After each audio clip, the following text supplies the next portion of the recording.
Hi, everyone. Welcome to our webinar today. We're just opening it up and letting people come in from the waiting room. So we're going to give it a couple more minutes.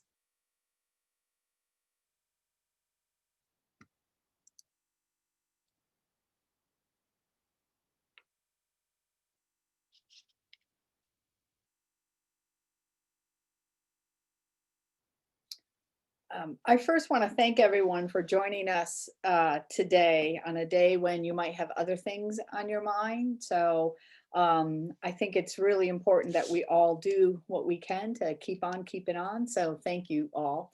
I'm Lynn Richards. I'm the president and CEO for the Congress for the New Urbanism.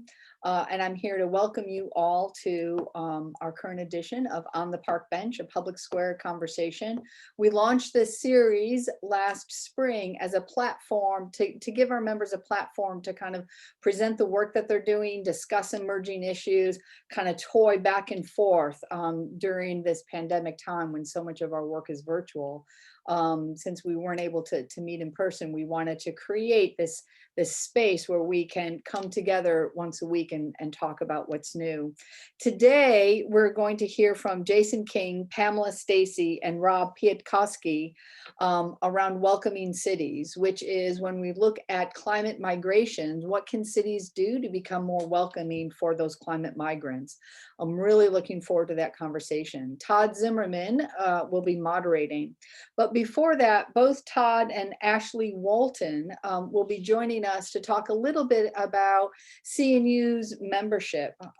As you know, or maybe you don't know, CNU is in the midst of our fall membership drive.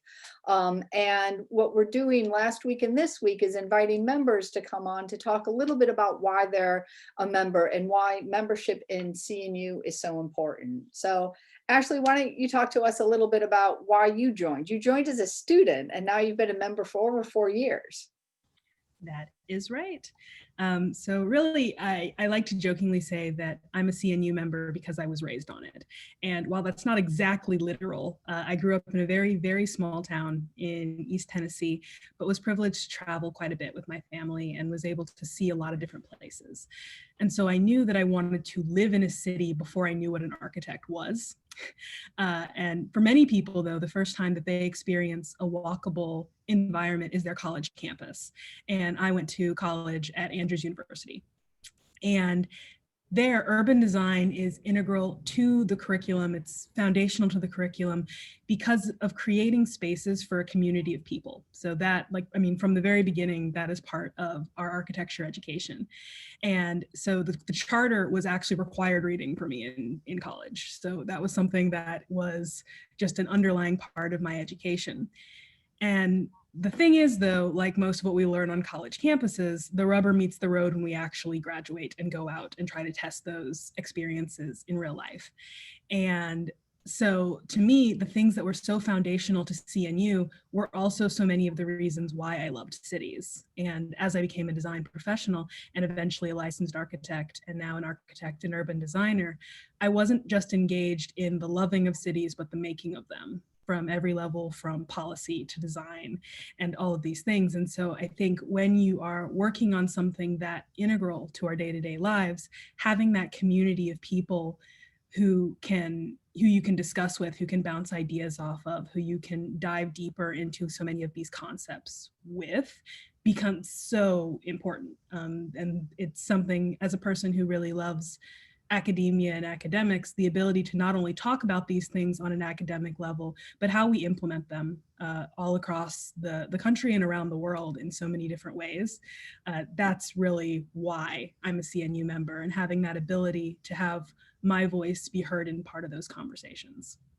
But Todd, what about you? Why are you a member of CNU? Well, I'm just the opposite of you, obviously. I'm the world's worst student, have no regard at all for academia. I do have a really tight connection with cities because I've been in and around New York my entire life.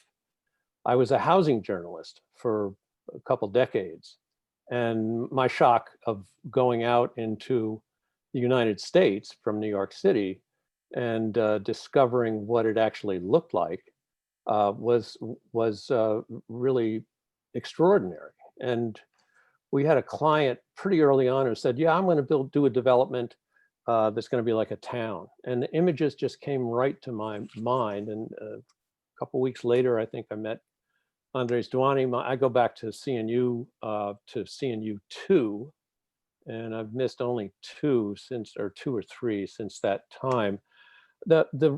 So, the thrill of discovering collectively, recovering collectively the tools of civic art, of making beautiful places that people love.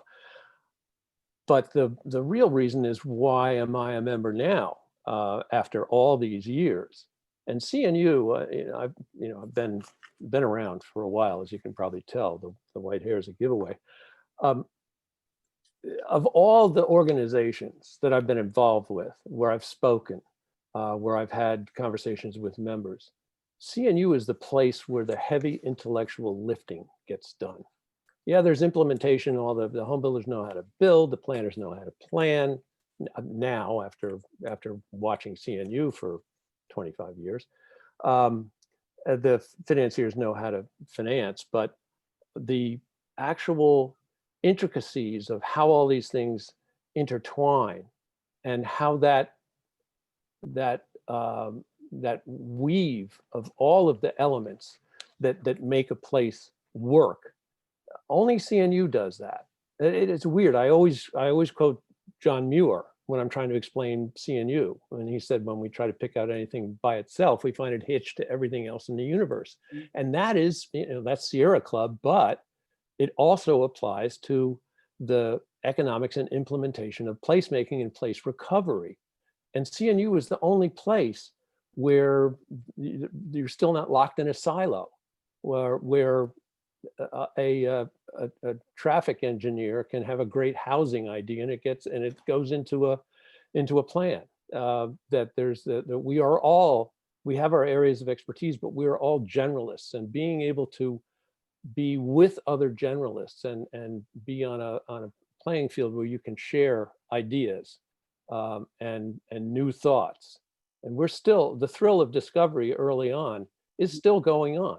It is, and that's why I am still a member of CNU, and that's why I support it monetarily. Thanks, Todd and Ashley. Both of what you said really resonated with me. I've been a member of CNU since 2001 for a lot of the same reasons that Todd mentioned. So what a lot of members don't realize is that we use membership dollars to support programs like On the Park Bench, like Rob Studeville Public Square. So we don't have grant funding for that. It all comes from membership dollars. So I encourage you all to join or renew. You can do it online at members.cnu.org, or much like NPR, Scott Shields is standing by now to take your call, 973-714-7204. This is the last week of our fall membership drive, so I hope you all will join. Thank you, Ashley, so much for joining us today. And thank you again to our speakers. And Todd, I'm going to turn it over to you to kick off this edition of On the Park Bench. Thank you very much. Thank you, Lynn. This is 2 in a row on our climate crisis. As Lynn mentioned, we're going to be talking about welcoming cities, how to give climate migrants a soft place to land. And we have a team from Dover Kohl and Partners, Jason King, who is a principal, and he has been the lead in about 200 projects around the country, towns, cities, neighborhoods, and corridors. Pam Stacy is the studio director. She's the one that leads the team that creates the illustrative plans, so that all of the brilliant stuff that gets done can be communicated to folks that can't read a plan, but can certainly understand a picture that looks from the perspective of a pedestrian. And Rob Piatkowski is an expert on the relationship between transportation and urban design. And he was a transportation planner. And of course, as you would suspect, as a member of the Dover Kohl team, he has a passion for placemaking. I'd like to turn it over to Jason now to begin our discussion of welcoming cities.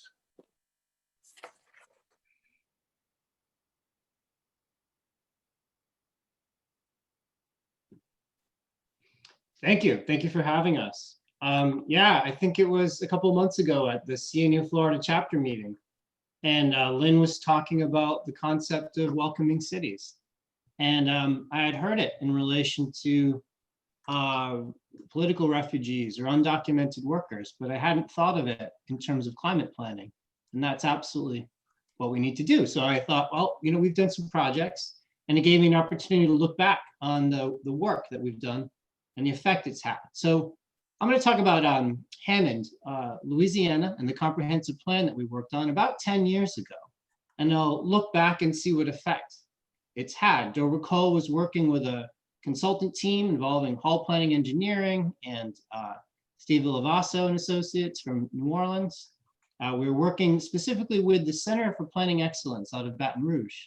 And what our job was Hurricane Katrina had just occurred. And the population of New Orleans was cut largely in half.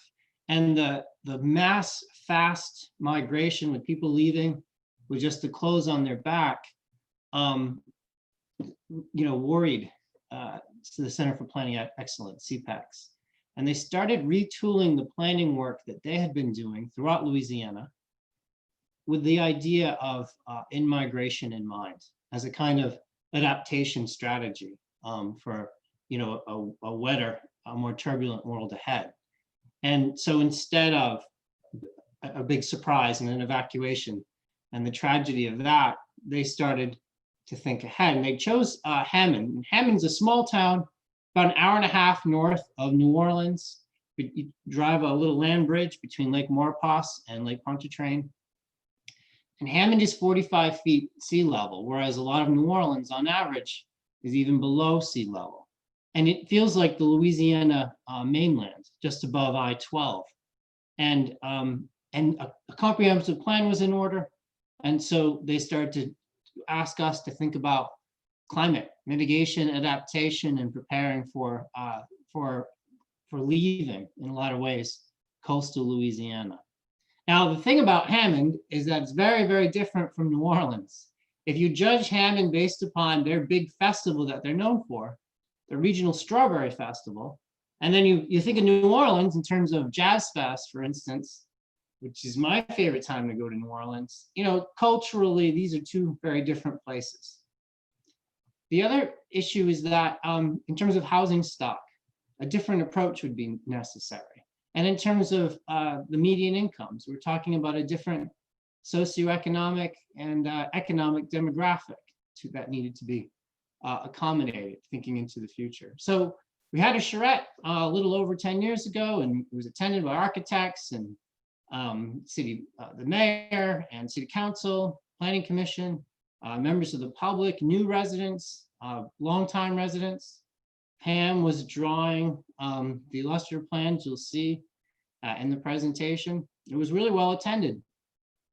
And we talked as part of our conversation about how, there's a great main street in Hammond, Thomas Street. And we talked about how the upper floor of all these terrific storefront buildings were empty, And we talked about how on the edge, it was decaying and blighted quite often, graying strip malls, infrastructure in need of repair and update. And we did as planners do, we did dot exercises among the ways of engaging the public, green dots for where should we protect and red dots for where should we build. And it's good, it's important. If you're talking about growth and adding density, I recommend you begin with what should we protect. And so people were identifying spots for parks and for new parks and for trails to connect them. And so the comprehensive plan, because it's about everything, had a parks and recreation element. And we began with parks and trails, making life better for the current residents as change occurs into the future. And then the red dots, where should we build? And you can see that the dots were placed in the historic downtown and on the different major intersections. And then designers like Pam then went and drew illustrative master plans for that area. And then we codified those with a new future land use map and with form-based coding. Ultimately, a form-based code was approved for the entire town of Hammond. And you notice the purples of transects, you know, instead of the reds and blues and oranges of Euclidean zoning.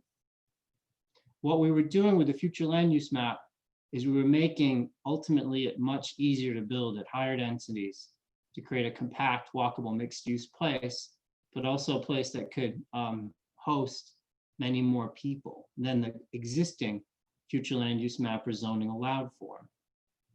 And we showed how that could be done well. How, you know, the necessary housing and workplaces, the offices for the nonprofits, and the places for people to go to school could be accommodated largely along the commercial corridors. And the urbanism has been doing this for a long time. We go to the commercial corridor, to the suburban strip, and we say a lot more is possible there. We have an oversupply of commercial, and so we talk about housing and how we can create new communities. And you see the 5-minute walk circles. So that way it's an integrated part of the town's fabric.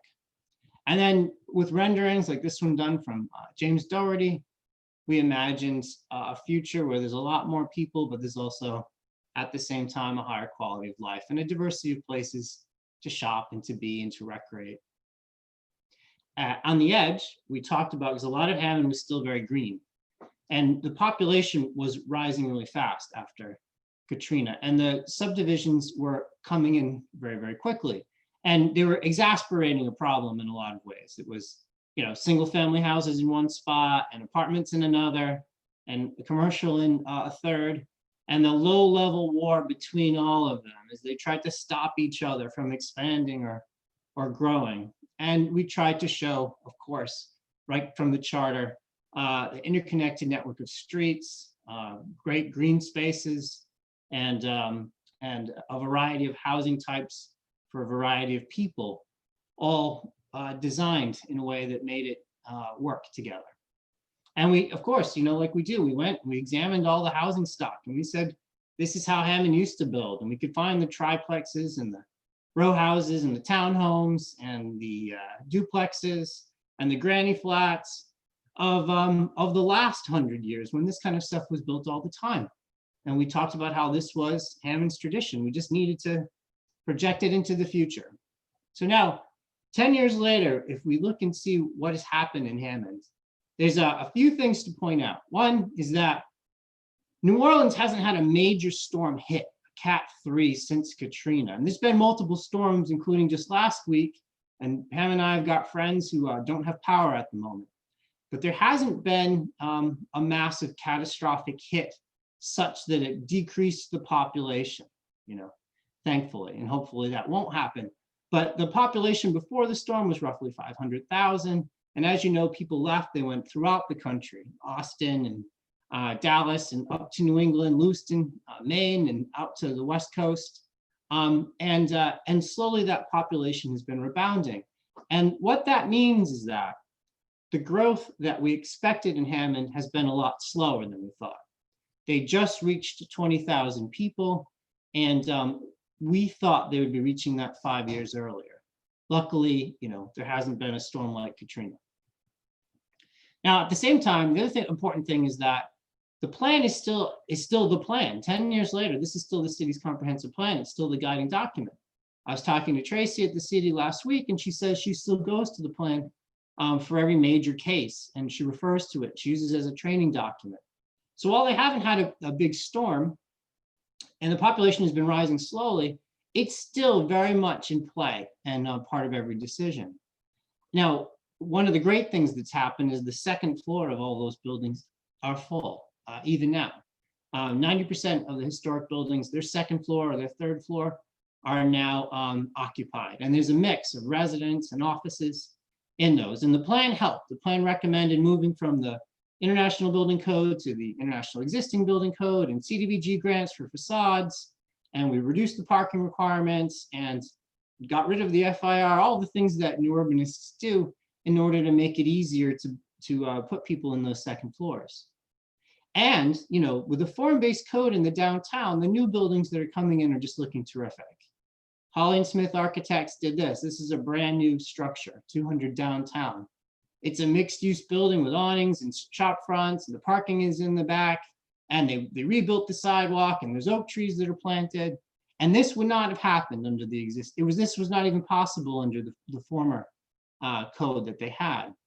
And so older buildings are being revived. And here we've got a gallery over the sidewalk. And new structures are on the way. At Square 71, this entire block in Hammond, small shotgun homes that were dilapidated are starting to become places that can accommodate a lot more people and design which makes it, you know, a choice-worthy, nice place to live. Now, just like happens all the time, when we were doing the form-based coding for the outskirts, for the emerging suburban areas, there was a lot of compromise, right? It's difficult to tell these areas to do something completely different. We made traditional neighborhood development entirely possible, but it was hard to require. And we had guidelines that improved the quality of development. But ultimately, as those areas densify and more people arrive, there was some effort, you know, and there were new requirements. And I was part of the conversation on both of these new developments. And the developers tried to bring some of the buildings closer to the street, and they rebuilt the sidewalks. And there's even an attempt on the left to have a green in the middle, and there's even an attempt on the right to have a trail that goes around. But this is largely conventional development. And as you can imagine, design matters. And this kind of development creates uproar. And this is a growing pain created for the city of Hammond. And so the community is opposing rezoning requests. New development is a big part of every political election. Meetings can get quite heated. We made development easier with the land development regulations and the zoning, no question. And we're facilitating this place growing, and it's harder. And it's harder in a lot of ways because it was hard because the city didn't keep to the charter, really. So planning for immigration, this just to summarize, this means doing what new urbanists do best: codes and plans that have higher densities, mix of units required, streamlined approvals, form-based coding, strengthening the historic districts, creating more parks and trails, incentivizing affordable housing, you know, working with the land bank to create spots so that way they can be permanent affordability, complete streets, and all the mitigation and adaptation measures that a new changing climate requires. This is what we need to continue to do, and we can do this knowing that we're working in such a way that when the next big storm comes, whether it's Florida or where I live, or if it's Louisiana, that there are places where people can go to, you know, and continue their lives. Yeah, thank you.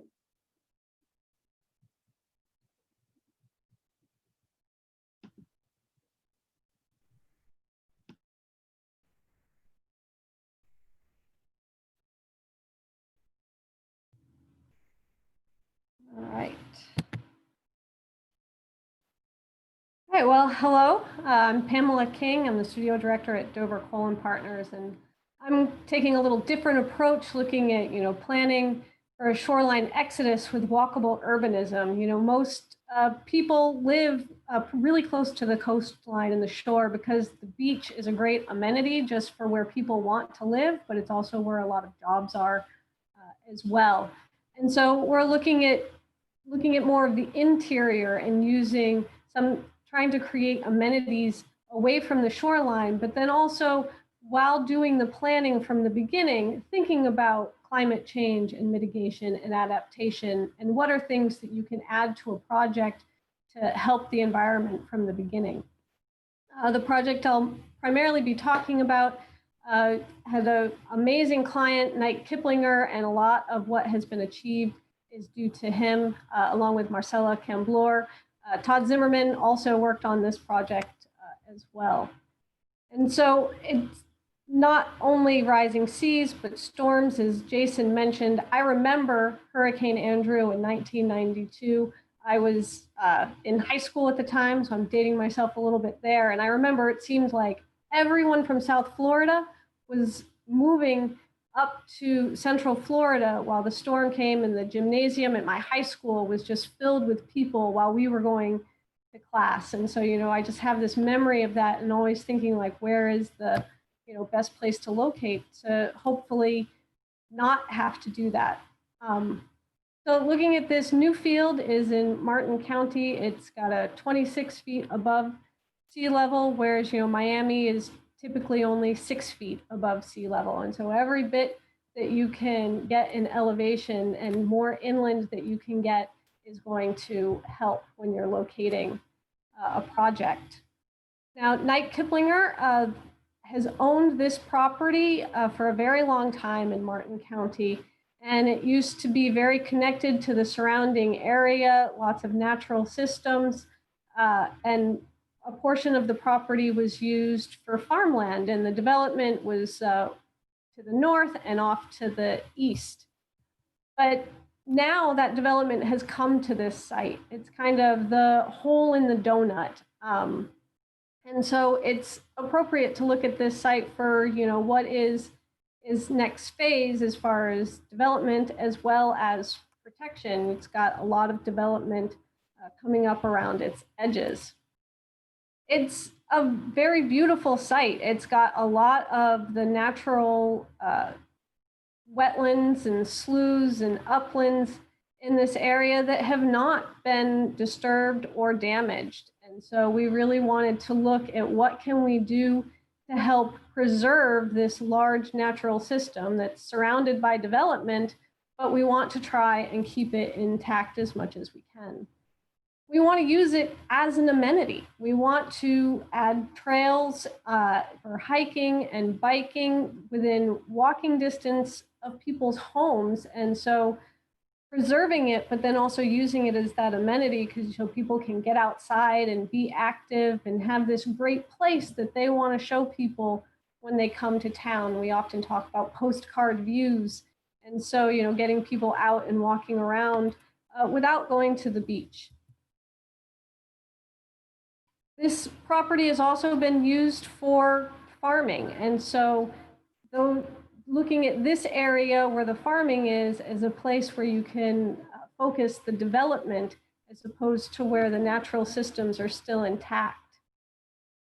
Before we were involved, someone was looking at this property and saying, if you could use conventional development, the type of development that is surrounding this property, what would it look like?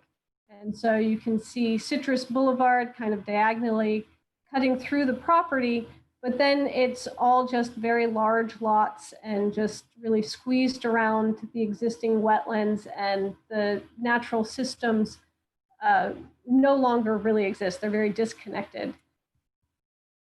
And so we were like, what is a better way?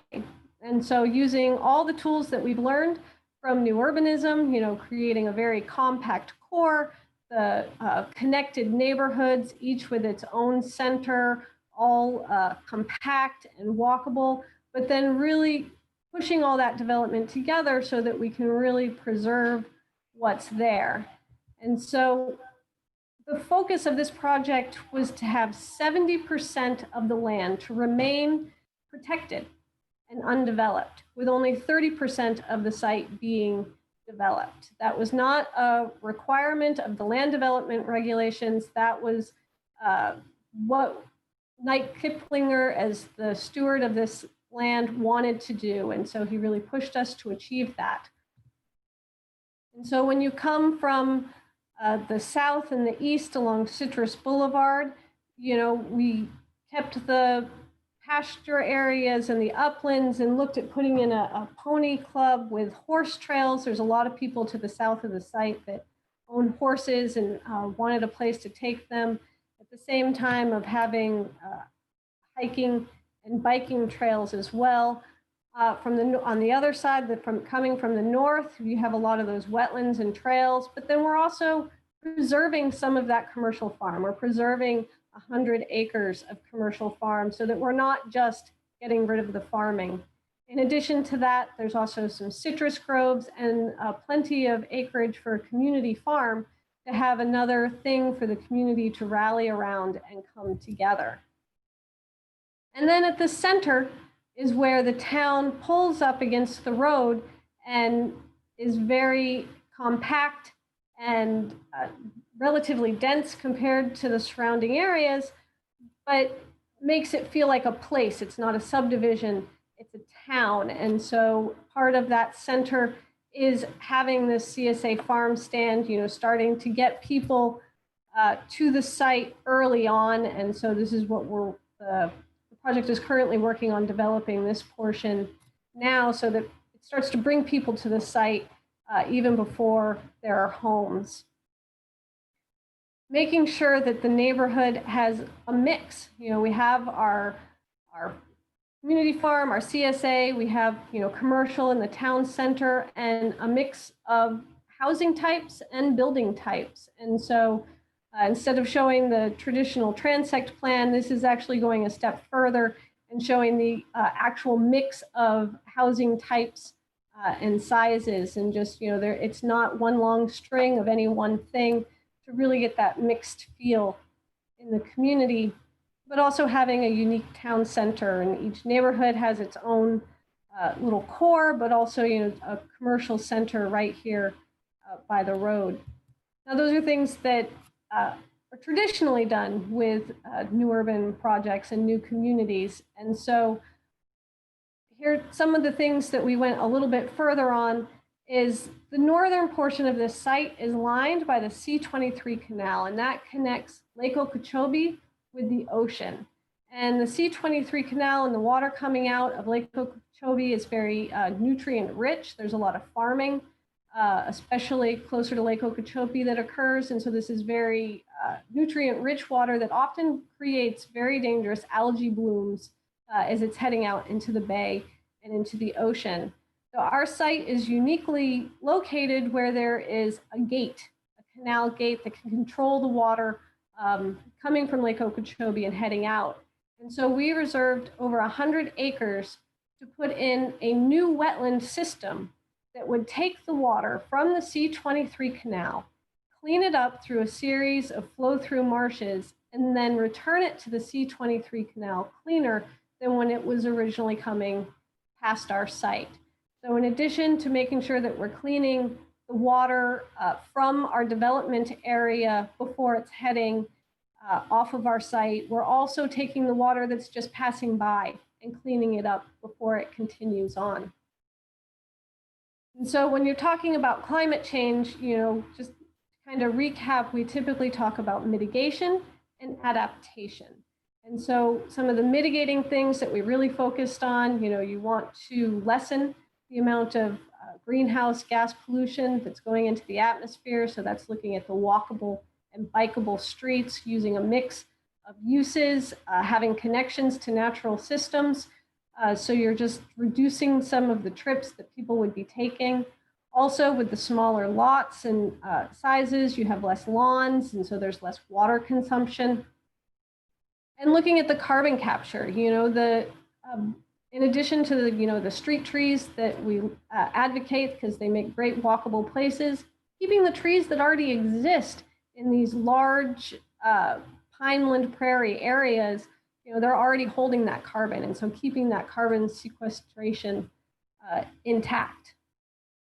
Then some of the adaptation, looking at areas that when you can are higher elevation and away from the coast, trying to move more towards, in this example, Florida's interior as well as the country's interior, and finding places where people will want to retreat to now, not necessarily after the storm comes and you don't have a choice because you're not livable anymore. We want to make choice-worthy communities now, and that's something that I think CNU does a really good job of advocating for, but also looking at it through the lens of adaptation is also important.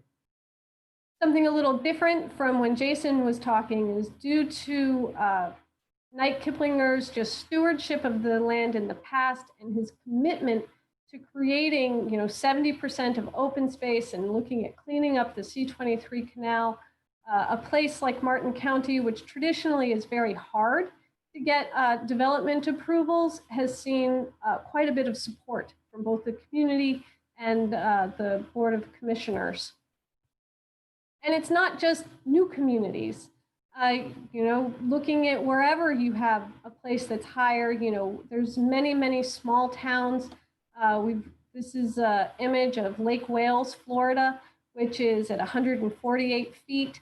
It was a bustling town at once, but it's kind of emptied out a bit. And so looking at how do you bring back those neighborhoods, replacing all of those lost street trees and filling in. And so it's really, all the aspects where CNU is looking, we can use it as a way to help out to create choice-worthy places and assisting with climate mitigation and adaptation. So with that, Rob, I will pass it over to you. Great. Thank you, Pam.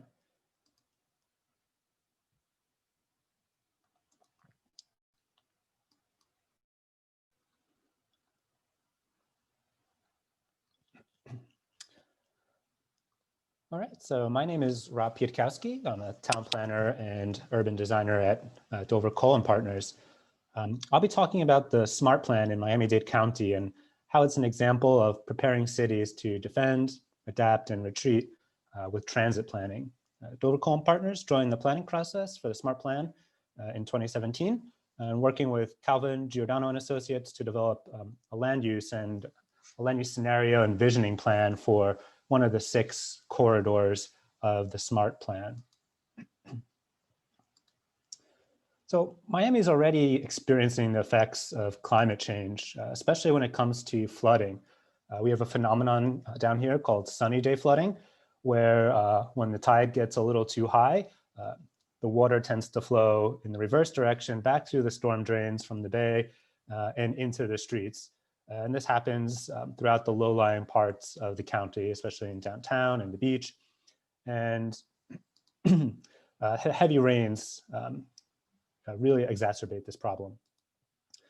And as we look back in history, the design of cities have always taken into consideration the greater needs of protection and environmental considerations. And in some cases, those largely informed the shape that these cities and developments took.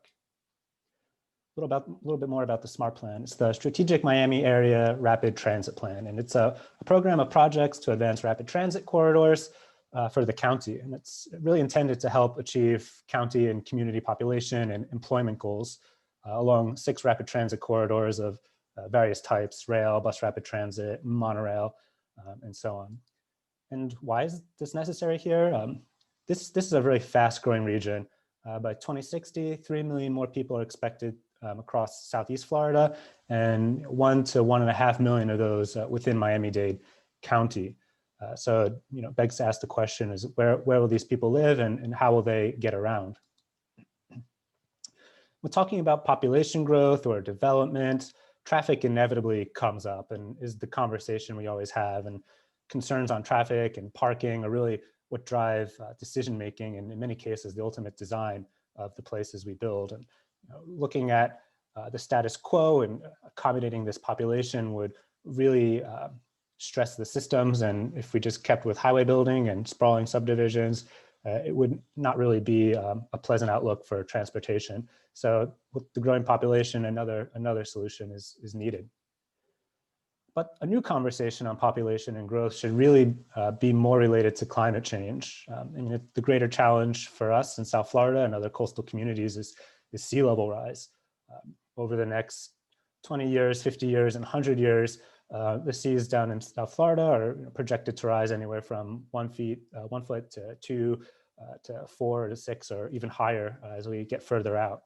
And this will have a huge impact on where and how we build. And Miami and other coastal communities must plan for this. And what exactly does this mean? So planning for a growing population really must include mitigation strategies and adaptation strategies. Mitigation is really limiting the driving force of climate change and doing things to reduce emissions. And this can be reducing VMT and transportation emissions, limiting impervious areas for flood purposes, utilizing more efficient building types, and promoting renewable energy. And this is a lot of things that CNU already does in terms of creating mixed-use walkable places, which really checks off a lot of the mitigation type of strategies. And the other half of the equation is adaptation and adjusting to expected future conditions. So this can be a little more complicated. Building in the right place, meaning maybe retreating from lower lying areas and focusing on higher and dry areas, reinforcing infrastructure and reinforcing developed areas and providing system redundancy. We may have heard this quote that said a lot, that the best transportation plan is a good land use plan. And a corollary to that quote really could be a good resiliency and adaptation plan is a great transportation and land use plan. And with transportation as one of the leading contributors to greenhouse gases, any mitigation must address transportation as well as land use, and adaptation will depend on that as well. So in this time with so many disruptive technologies, we don't really know exactly what the future of transportation tech will be, but we do know what types of places are successful and sustainable. And these are the types of places that CNU has been advocating and designing for a long time. And this compact development is also necessary for adapting to the limited high and dry areas. And it's a little easier to reinforce and protect. So we know what we need to build, but the questions really becomes where and how to protect them. And this requires some new ideas and thoughts. Where is good for reinforcement and density? How do we reinforce? Where is good for some development of some types? And where we ultimately make sense for better or worse to maybe retreat from? And there's lots of tools and information available that can really help in this. And this all ties back to things that we work really on a daily basis with: land use planning, design in neighborhoods, transportation infrastructure, and building design. So let's look at Miami-Dade. The Atlantic Oceans to the east, Everglades and agricultural lands to the west and south. The county is really large, but much of it is unbuildable or shouldn't be built upon. You can see the city of Miami itself in pink in the existing metro system. As we lay in the smart plan corridors and the half-mile buffers, it really encompasses a lot of area and represents a large extension of rapid transit. And looking at the wetlands, we can clearly see where development can occur and how these transit corridors fit in. And as highway building can induce sprawl, hopefully transit building with the right regulations can produce walkable urbanism.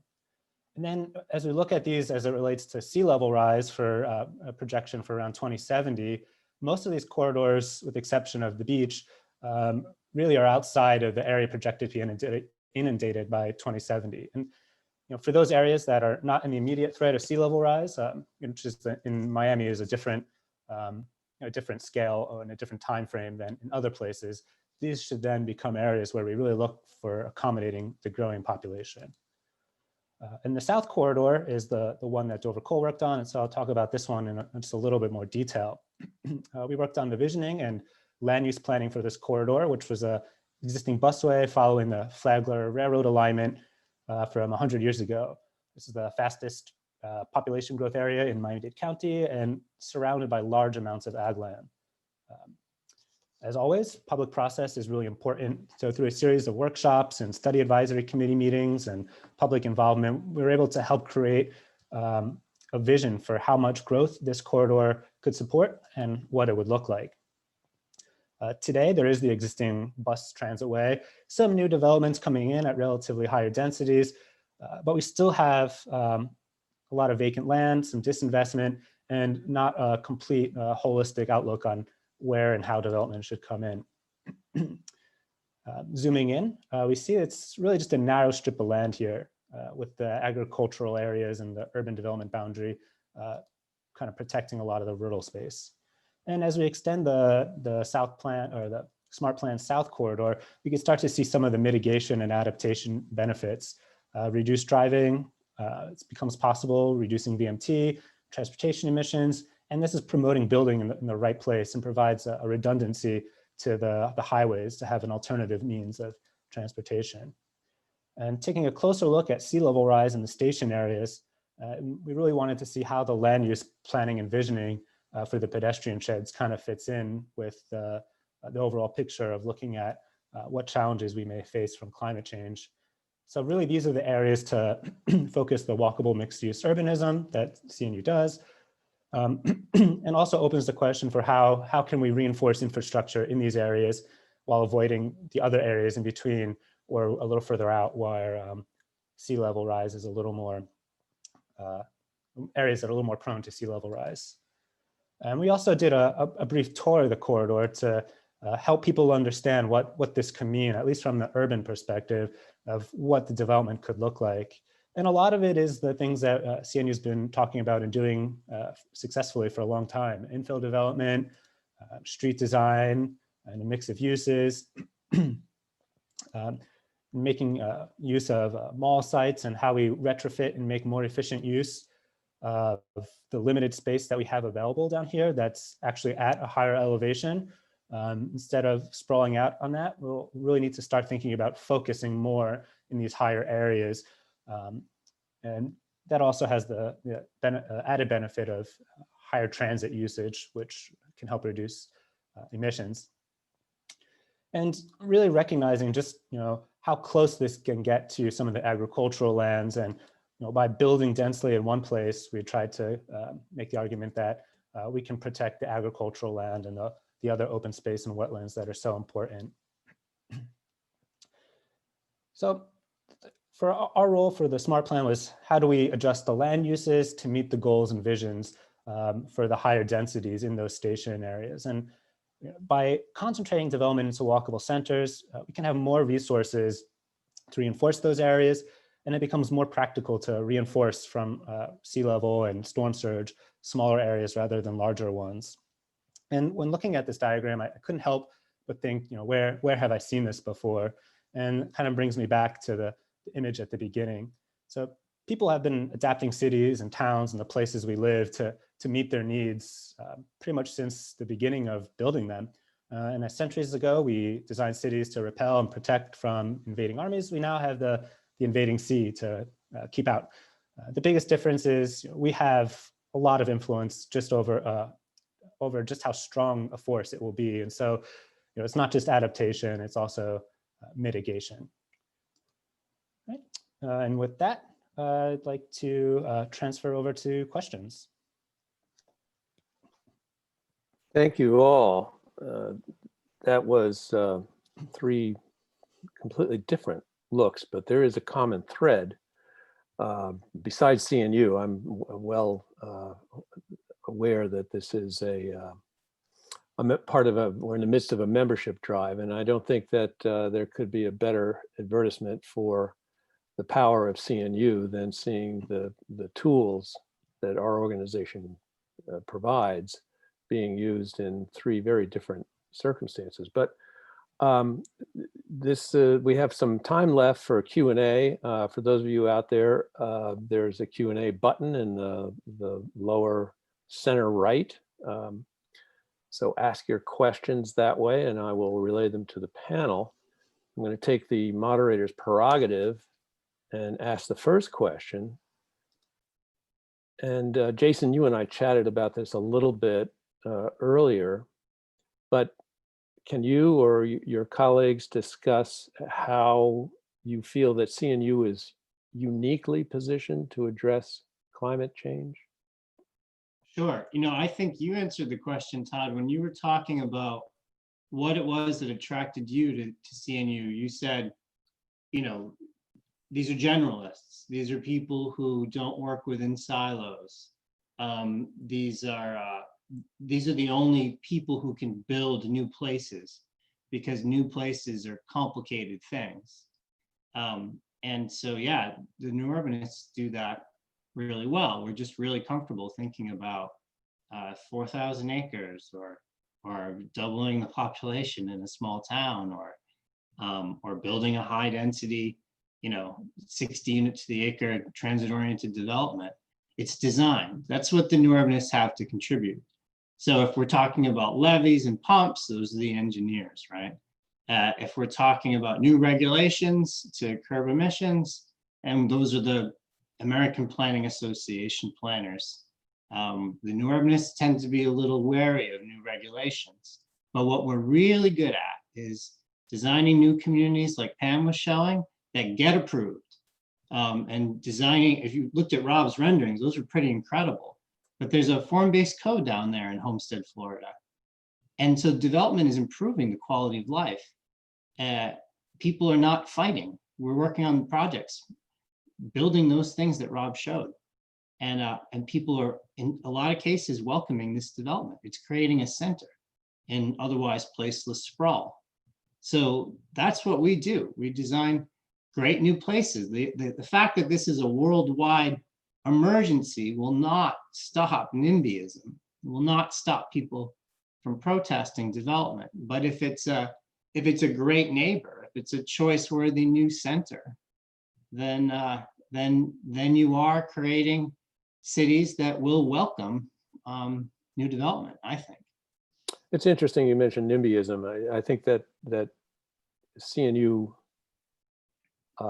promoting the notion of walkable urbanism, and that combined with the affordability crisis that America faces has given rise to the YIMBYs, the Yes in My Backyard, which is was originally sort of a renegade group, but is now becoming quite sophisticated.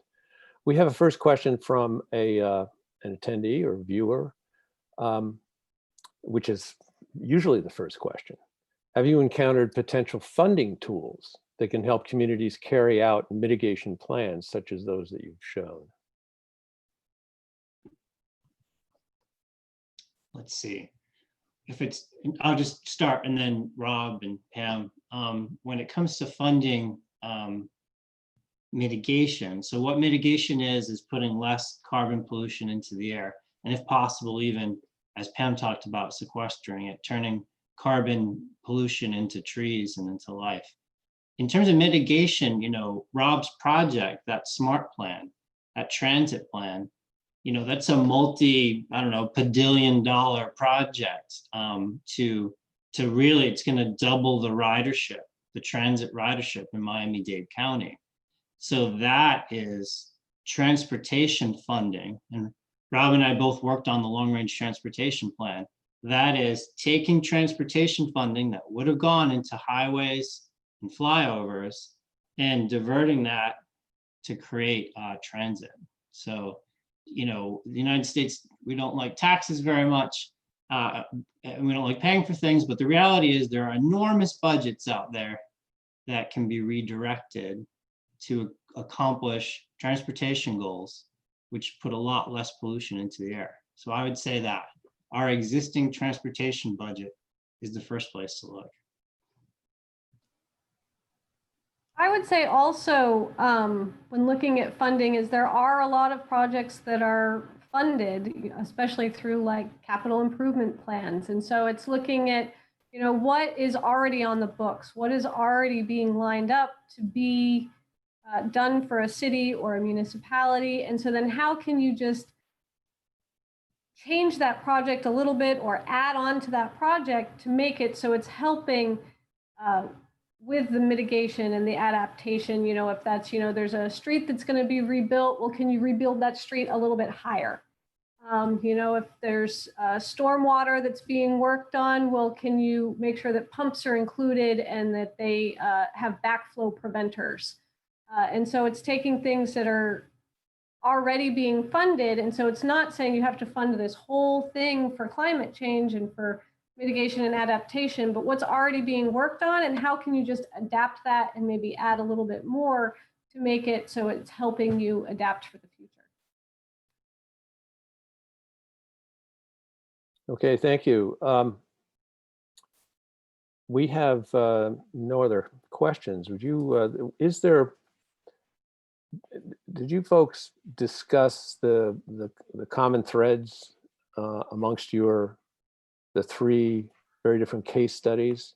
Did you consider teasing out that for a final final word to our viewers? Yeah, we did a little, and Rob should definitely talk next. I guess you could see that in Hammond's case, Hammond, Louisiana, where there was weaker design controls, weaker form-based coding, small little apartment complexes were fought heavily, right? And in Pam's case, it's a 2,000-acre new community, and it's getting its approvals because there's a great form-based code, and there's a developer who really, Knight Kiplinger, who is committed to it. And in Rob's case, you know, these are massive new 50 to 75 unit per acre new cities, really. And there's a form-based code already in those areas. You know, the county did the work of form-based coding, all those spots Rob showed that had circles. And so the quality of design in each of our case, you know, the higher the quality of design and the stronger the reassurance that it will be a great place, the less resistance was encountered. That's one thing that I think we all showed. What else, Rob? And yeah, a lot of it goes back to things that are pretty fundamental to CNU. It's really about placemaking and you know, people scale design and making walkable communities, getting people out of cars or reducing the number of trips by vehicles really helps to in the mitigation side of limiting you know, emissions and future contributions to global warming, which in Miami is a big concern. We're seeing the effects already. And the other part of that equation is we need to build in limited, and we have less buildable area that's located in good places. You know, Miami is really, you know, really constricted, and other places in the country are as well. And so by you know, density is going to be needed to not only accommodate the population, but to have enough resources available to build the infrastructure to protect them, whether it's seawalls or pumps or other types of systems for the coastal areas. And that means you need to have the higher population. And you know, density without design is really pretty horrible. And so by creating places that you know, match what the CNU stands for with walkable blocks, attention to you know, architecture, and making sure that there's parks and street trees and comfortable places for walking and biking and living, then you know, it becomes more acceptable, as you know, as we saw with Pineland Prairie, because it was good design and a walkable community and offers something besides the typical subdivisions. It's able to move forward, and I think that's really important. And then one more thing, Todd, just to add, another thing we all had in common, all of our presentations, was the thing that we were lacking, to be honest. We were not able to say, you know, that our projects would create this much tons of carbon per capita less, for instance. The urbanism has not yet gotten to the point where we're able to quantify just how much greener Rob's development was, or Pam's, or what's happening in Hammond. I think we need to learn to do that. I think when we present our new TNDs, we need to say per capita carbon pollution is far less, and water usage and optimization is far more, and talk about how we're going to be producing power. And I think we're still not there, and we need to look to others to figure out how we can create specific metrics to explain how what we're doing really is helping the climate crisis. And that's next steps, I think, for us. That's a very good point.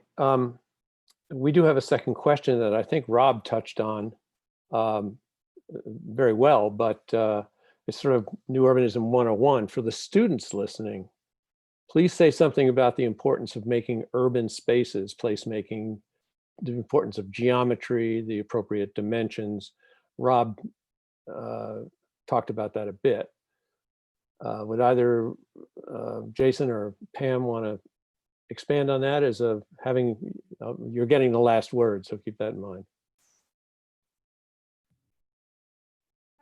Sure. I mean, I think another thing, you know, that we didn't talk about as much is the details of what went into designing each of the areas, because our focus was more on the mitigation and adaptation and how using those items helps with the mitigation and adaptation. But as an example, with Newfield, it was a town center with a series of neighborhoods, and each neighborhood was no more than a 5-minute walk from center to edge. You'll often see walk circles. Rob had walk circles in his diagram as well, so that you can kind of start to see the scale of a neighborhood. And so whether you're looking at a transit corridor, or you're looking at a walkable neighborhood or an existing downtown like Hammond, we always start by looking at like, what is the size of a neighborhood? And each of those neighborhoods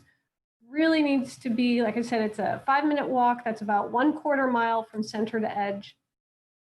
And so somewhere within that center of that neighborhood, you want a place to gather. It can be a park, it could be Starbucks, it could be your town center, but each one should have one. So each neighborhood has its own unique identity. You should see the center, you should see the edge. All streets should connect to other streets. You shouldn't be having dead ends. I'm just trying to think through some of the key principles I think about as I'm putting my pen to paper, my pencil on the paper and drawing.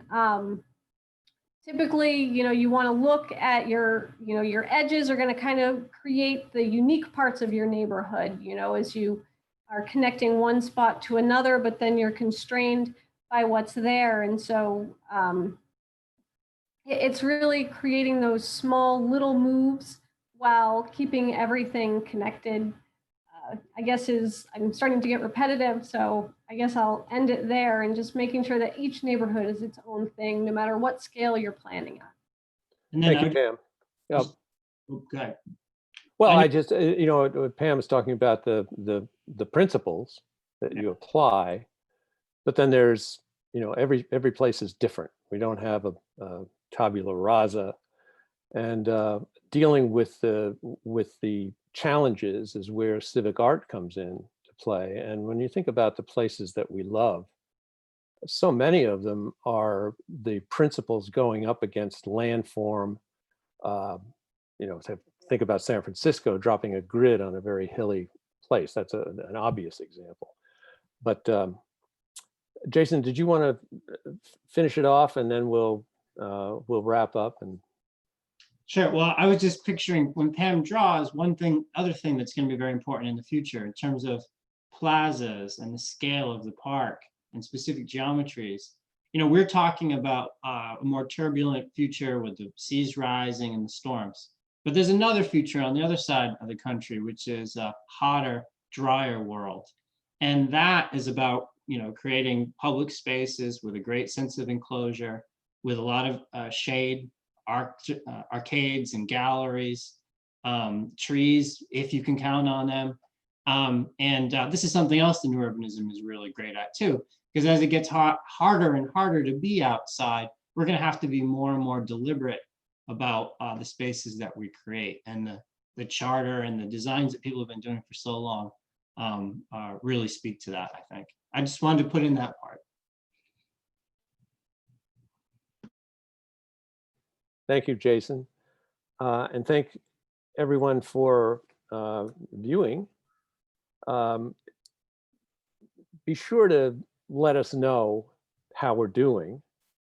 You can share your thoughts on the park bench, make suggestions, complaints, and stay tuned for the next series. We've been doing this for some time now. On Tuesday, November 10th, Andres Douani will be sitting on the park bench, and as of this moment, he's planning on discussing the CNU charter, but we'll know more at noon on November 10th Eastern time. And Dewar Tadani is putting together a series of authors forum on urbanism, where an author and a reader discuss the book. And this is this is one of the extraordinary things. As a member advocate, I feel that this is on the park bench obviously is extremely valuable, but this, the intimate discussions of authors of important work and interviewers like Dan Solomon interviewing Michael Dennis on architecture in the city. I think we should charge for this stuff, quite frankly, but this is these are two extraordinary things coming up. So thank you all.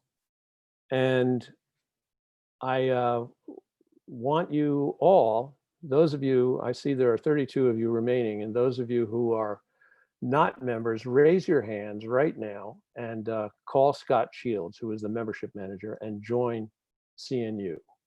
Or if you don't like talking to human beings, you can go to www.members.cnu.org. Thank you so much. And we all look forward to next week. Yeah, thank you, Todd. Thank you, everyone.